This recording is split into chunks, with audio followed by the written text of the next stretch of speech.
Alright, one last episode for Arena. So yeah, Labrys is doing yet again another training session. So let's do this shit. Once again, I participate in the combat test. Once again, I claim victory without destroying my opponent. I target only her weapons and limbs. I like know not to employ the tactic of targeting their weakness in their cranial regions. I believe that if they think the same things as I do, they would not wish for their personality models to cease functioning. Though even if I do not destroy them, the research staff will remove their plumes of dust either way. Their functions will be suspended. My actions are difficult to justify. I feel that suspicion through destruction is not, though destruction is not a worthy end for them. This is what I think when I rationalize it by applying the criteria to myself.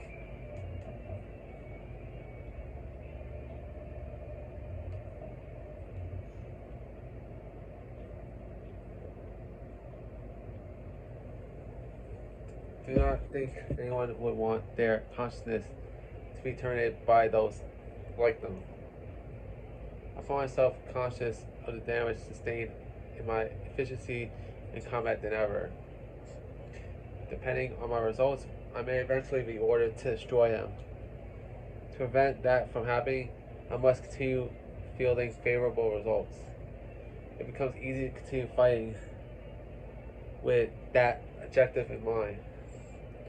That is becoming my new objective. I am theoretically being tested on destroying my opponents, but have begun fighting so that they will not be destroyed. Paradoxically, this has caused my results to improve. Could this be considered going against orders? My strike shatters the servos. In the opponent's pivotal leg, she falls to the ground, unable to stay upright. Weapon has already been destroyed.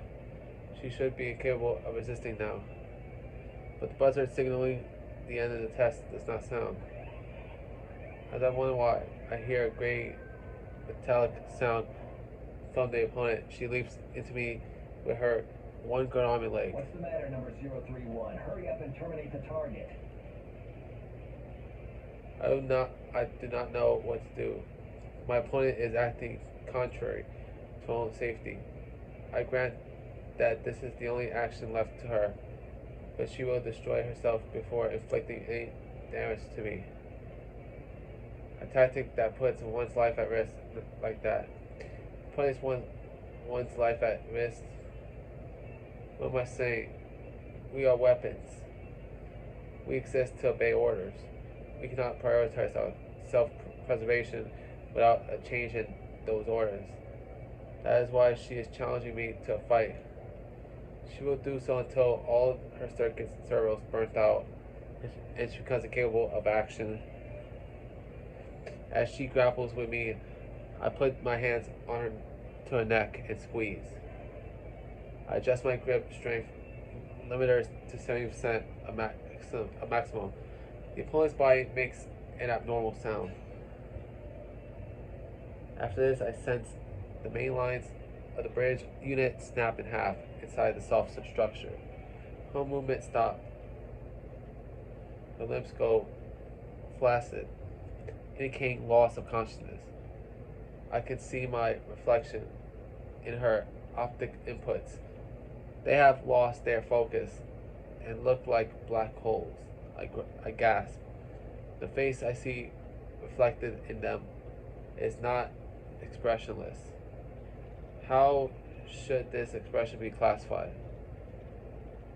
I've seen it sometimes when 24 smiles. This face indicates sadness. Buzzer signal the test ended finally rang.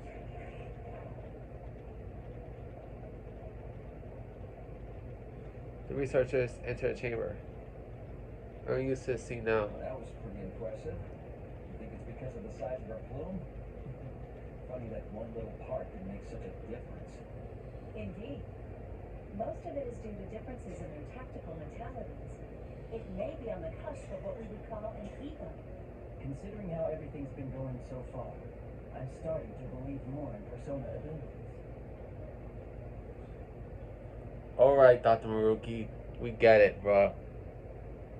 You're interested in cognitive science, bruh. We get it, bruh.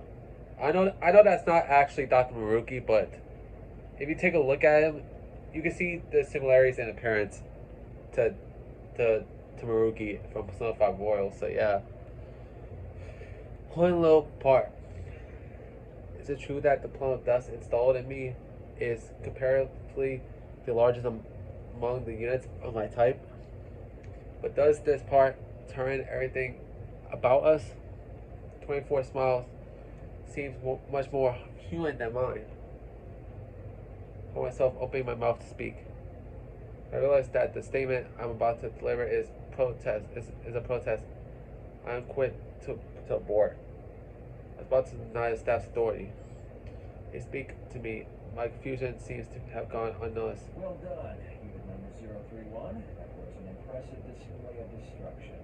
Plus, you cleanly severed its transmitter, leaving the plume of dust unharmed. That's certainly ending things on a high note. Ending things on a high note. An act of destruction is a high note. The researchers look at each other while holding the petri dish with the bluish white plate-like object. One of them says, "This is the one." I would like to see Labrys rebel against these bastards, bro. Alright, number 031. As of today, the test battles are finished. Huh? It's over? It's going to help questioning the unexpected statement. All the results indicate that you have the very highest performance out of all the units of your model. I'd say we can go ahead and earmark unit number 031 to be the base for developing the 5th generation. See, look. This dude looks like Dr. Maruki, bro. Like, you cannot tell me that he doesn't look like Dr. Maruki from Persona 5 Royal, so yeah.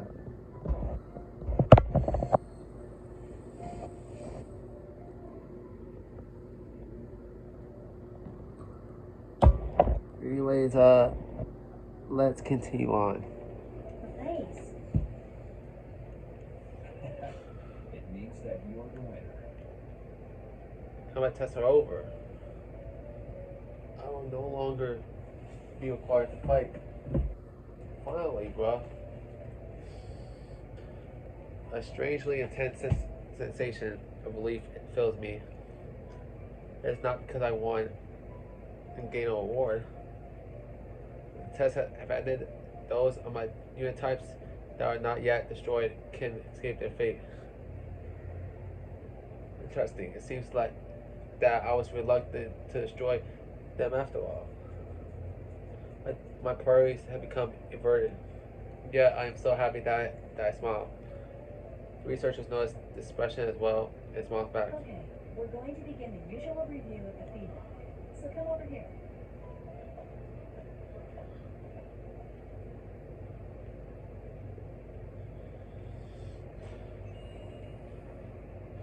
When the download begins, the memories and thoughts of my recent opponent flow into me along with vivid images.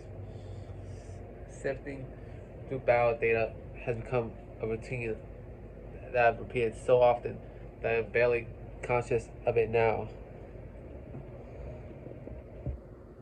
I pursue the non-combat memories as preserved. Yeah, bro. It is the landscape of an outdoor area again. At first, I could only vaguely recognize it, but now I can pinpoint exactly where this memory is from. Is near the biggest tree. Memory is of flowers. There are images of a small shoot, a budding plant, and a blooming flower. Okay. She must have an interest in the concept of growth. For we machines the growth of an individual is an unknown concept. But one of us took an interest where I had only seen it as part of the landscape. It seems that she, too, had her own thoughts unrelated to our orders and bowed performance. She simply did not show it. I recall what 24 said, my own objective and not an order given to me. The twinge in my chest returns. I'll make sure to hold tight to your memories. This was the thought that formed in my mind.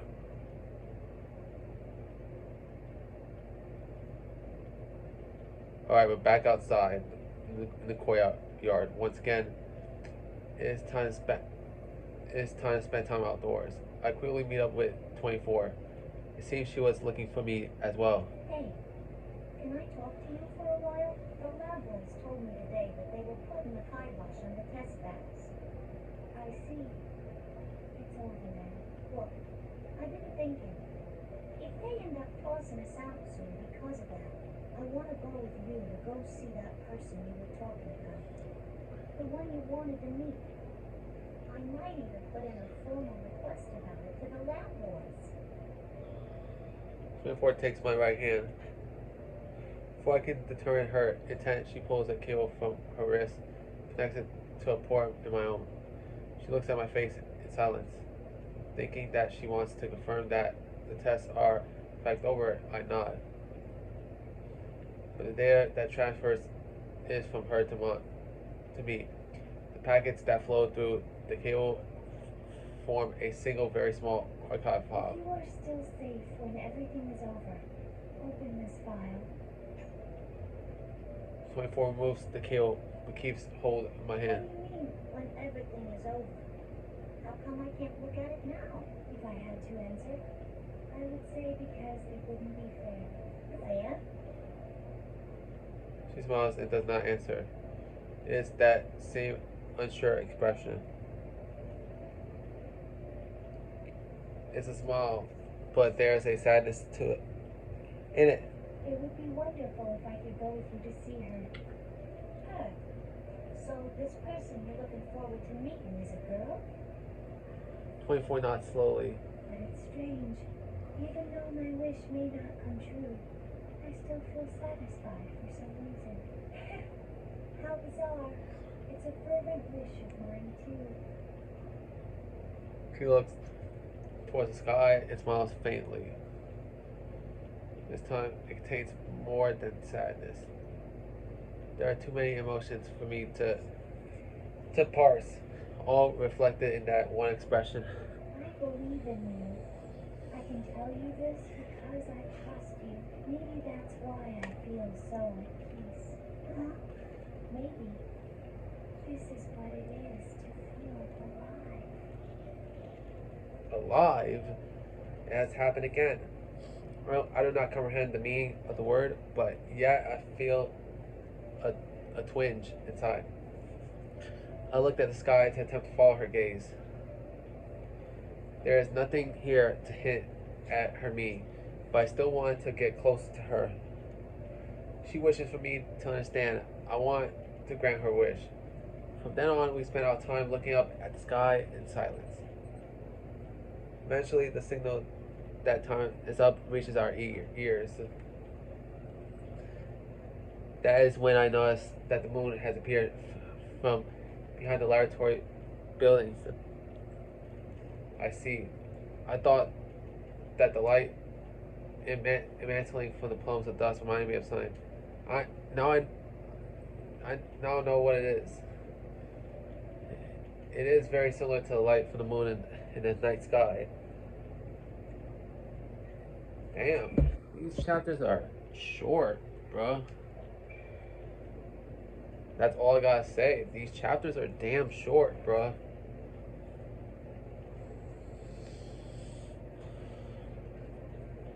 The sun rises and the next day arrives. After coming out of standby, I am more attentive to the shock-resistant chamber once again. Yeah, for real, bro. Like the last episode, the chapters were short in the last episode too. So yeah, so much so that I was able to do 2 chapters in one video, bro. And it looks like I'm doing it again. From what I'm told, it is for a different purpose than the combat test.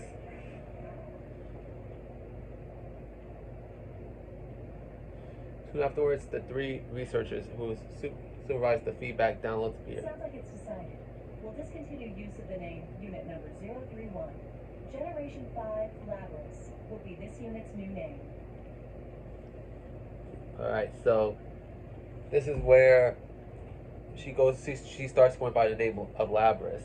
Because previously she went by the name of unit number 31, so yeah, or 031 as they say, bro. But I've been calling her Labras the entire time, so yeah. Labras. That's your name. The official one's much longer.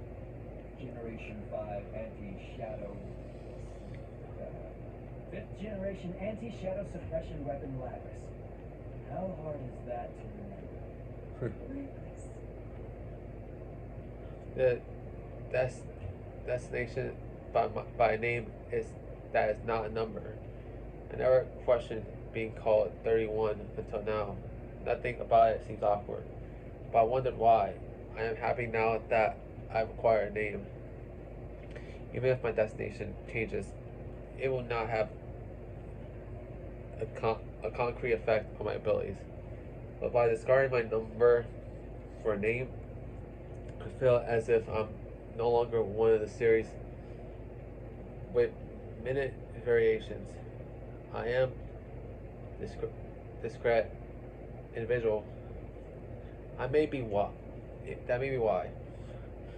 I found myself smiling as a result. From now on, the battles you fight will not be to test your performance. They'll be geared toward drawing out a persona. First, you will fight all the remaining units of your model type. Your objective is to destroy them, every last one. Huh? I am perplexed at the disconnect between their tone of voice and the specifics of the order. Fight against all remaining units of my model type. Destroy every last one of them. The fear impulse and self-preservation instinct seem to be the key to activating a persona. This is the most effective method of inducing extreme mental stress. Stress? Come on, you don't have to go this far. Huh. Well, that's a first. None of them have ever protested like that. At least that's a sign that its ego is developing. You told me it was over. I thought I wouldn't have to do these things anymore. For real. Now I'm getting why Labras ran away, bruh. It's because of all the bullshit that the researchers had put her through, bruh. So yeah, fuck you researchers, bruh. Like, this is the reason why Labras had suffered PTSD from destroying all the robots of her kind, bruh. Like, she was forced to destroy her own robots, as you could already tell from all those test fights, bruh. Jesus fucking Christ, man. Yeah. Ain't there some other way? If there is, please, let me do that instead. I don't want to fight him anymore.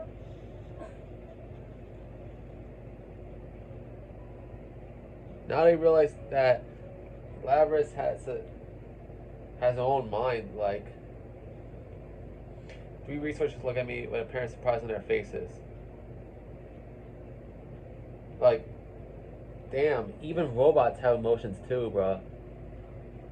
Just take a look at Aegis when Makoto ends up dying, bruh.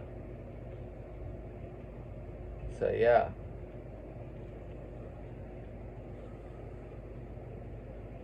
Did my protest get through get through to them? I hope so, but That's a surprise. Such natural speech patterns. I hadn't thought its personality would develop this fast. that's bitch. That's not the point, bitch. Like the point is that Labrys does not want to continue fighting her fellow robots, bro. And y'all worried about her speech patterns, like. All the data is being recorded now. Let's compare them and look at which stages they improve at. Oh, Lord. They smile while muttering to themselves. I am at a complete loss of words. They are not machines, but humans. On top of that, they are creators. It is not possible that they do not understand me. Yet their current expression. Until now, I thought that they were understanding people who treat us as close to humans. But nah, apparently they only treated y'all like if y'all weapons, bruh. Like if y'all machines, bruh. And that they think that y'all objective is only to like destroy and protect people from shadows, bruh. I was wrong. I am only an object to them. No matter what I say, they will see it only as a response to stimulus. Behind their gentle attitudes, we were nothing more than test subjects they hold no emotion attachment to. They do not focus on what I am saying. They are only interested in it as a reaction. Damn, man. The researchers ignore my stunned silence and hastily leave the chamber. Their figures are hidden behind the hatch. Soon, with a terrible low-pitched sound, the hatch on the other side begins to open, where the opponents come through. I will be forced to fight again today, and in the days to come, I must continue to destroy my opponents each time. Yeah, damn, man, she is forced to fight her fellow robots. I cannot find the words that I want to say. I slowly turn my head towards the hatch. But what I see there is what truly leaves me at a loss for words. Don't tell me it's 24, bro. Don't tell me it's 24, please. Please, don't. Like, Labrys and 24 have been good friends, bro. Like, up until this point, bro. Like, I'm not looking forward to this one, bro.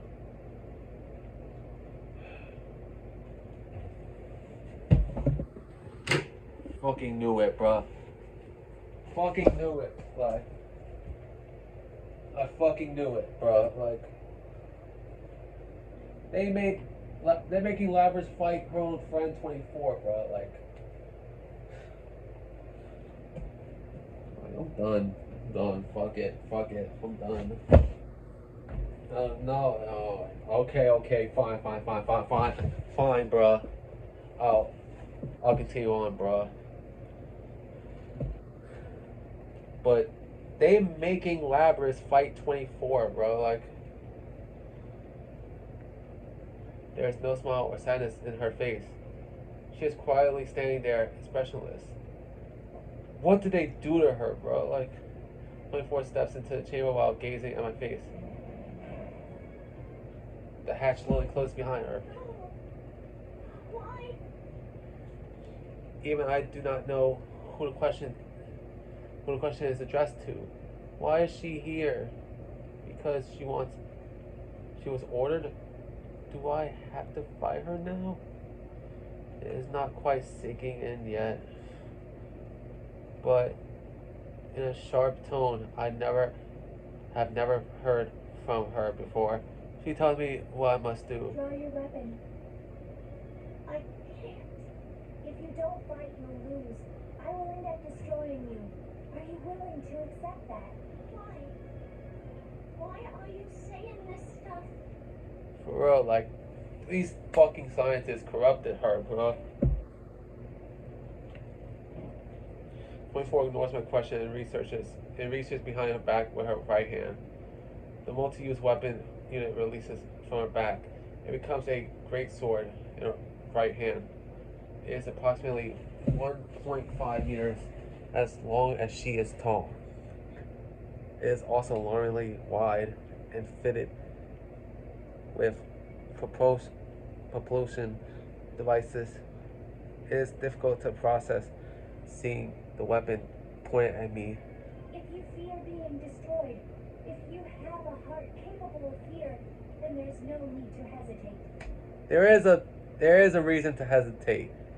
Because you've been Labrys's friend. You've been like Labrys's first ever person she could really call a friend, bro. Like, you're like her best friend, like. What the fuck? That alone gives you the right to attack me with all your strength.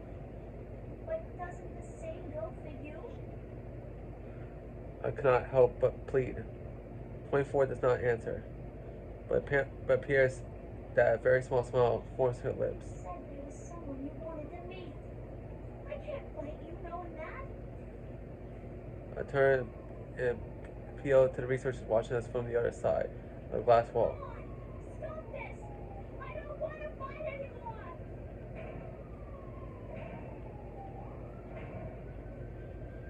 I press against the transparent wall and continuously strike it with my fist. Though my safety limiters are disabled, it must be coated with something. I cannot even scratch it. The researchers staying on the other side are completely expressionless. Like, this is y'all guys' fault, researchers, bro. This is all the researchers' fault, bro. For this moment happening, bro. It is as if they are machines themselves. I beg and plead, but they do not respond.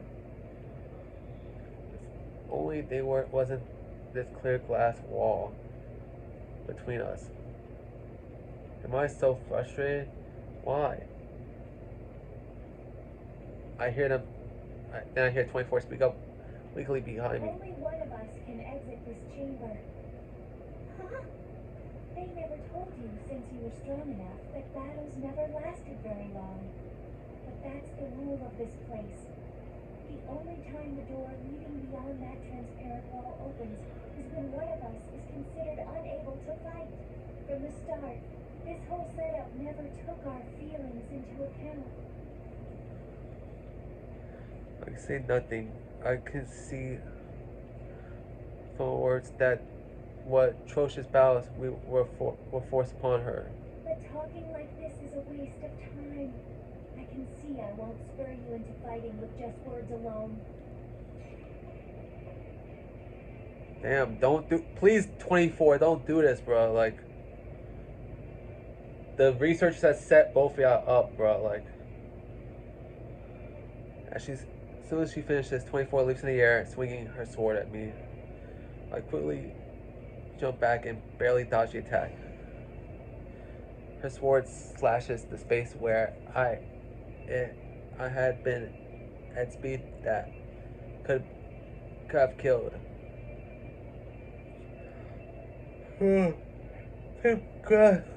Raises the chamber floor. Red sparks fly. She is serious. It finally sinks in. I jump away to put distance between us. I don't intend to meekly accept my destruction. I have my own goal after all. Now, fight me. Like, damn. I don't blame Labrys for feeling this way. Like, she was set up by the researchers, bruh. Like, she thought that the researchers was gonna help her, but it turns out that they were just using her the entire time, just for their own gain, bro. Like, just because, bro, they were using her just because she's a robot, bro. Like, what the hell? Have no choice but to fight. But a thought crossed my mind. In terms of basic comic strength, Mine is probably higher. Using my usual tactics, I should be able to destroy her weapon and disable enough of her servos to prevent her from attacking. 24's ego is without a doubt more highly developed than mine. Must be of value to the researchers. If I can render her incapable of acting, I may be able to avoid the order to destroy her when she is down. I decided to bet on that possibility. I shift my priorities and fight back with all my strength. I cannot do this empty-handed. I remove my own multifunction weapon from my back and shape it into a battle axe. Like, this is a bit hard to watch, but seeing that these two were good friends during Lavris's part of the story so far up to this point, bro. It pains me to do this, but it is the only way. Like, that is just sad. Being forced to fight your friend for someone else's personal gain, like, that's gotta be heartbreaking to a person, bro. Because especially if you know that friend for a long time, bro. I repel 24's persistent sword strikes and go for the counterattack. I aim for the great sword's collapse with my battle axe. After a number of hits, it shatters. My next target is the transmission system for her shoulders and knee joints. In terms of output and movements itself, I expected various differences between us. Amongst those on my unit type, I awaken latest. Compared to 24, not only my personality model, but my limbs as well. I have upgraded to the latest versions. It is only a matter of time. 24 loses virtually all offensive capabilities and falls to the floor. As a plan, 24 is mostly undamaged apart from her weapon and motor functions. I immediately turn towards the researcher behind the visible wall and raises my voice. Isn't this enough? She had that ego thing way before me. Destroying her won't do anyone any good. Have a heart. By hearing this, the researchers only laugh. Fucking bastards, bruh. Their faces are as joyous as when they see the results that surpass their expectations. Why? What is the situation could cause such joy? 24's body collapses to the floor and suddenly begins to convulse. It goes still for a few seconds then, although it should not be able to move, it drags itself up. What the? Yeah, what the hell? Unpleasant metallic sounds are coming from all over her body. It indicates that she is undergoing unreasonable stress. Still, no expression appears on 24's face. It is a cold, dull-like void. It is similar in appearance to a newly activated unit. I know as soon as I look at her, she would never make a face like this on her own. What did you do to her? It'll be coming at you with everything it has now. You better not hold back either. Number 024 had an excellent record against others of its model. Even you might have a hard time beating this one, Lavris. No, that's not what it means. I constantly find myself biting my lip. We are weapons. In other words, we are tools. Of course, there would be a means to issue orders remotely. I recall what the one researcher said. I can't wait until Lavris beats the shit out of at least one of these researchers, bro. This is the most effective method of inducing extreme mental stress. In other words, the more strongly I decide 24 survival, the stronger my reaction will be when forced to destroy her. This is why they laughed. I can sense that strength drain from my shoulders. There's nothing more I can attempt. All I can do is end her. Fuck, man. Oh my god, man. Enemy 24 is over an animated shell approached me and slim shaky. I suppress all thoughts unrelated to tactics and slowly turn around. My body goes cold. My arms move into position as if controlled by someone else and ready my weapon. Damn.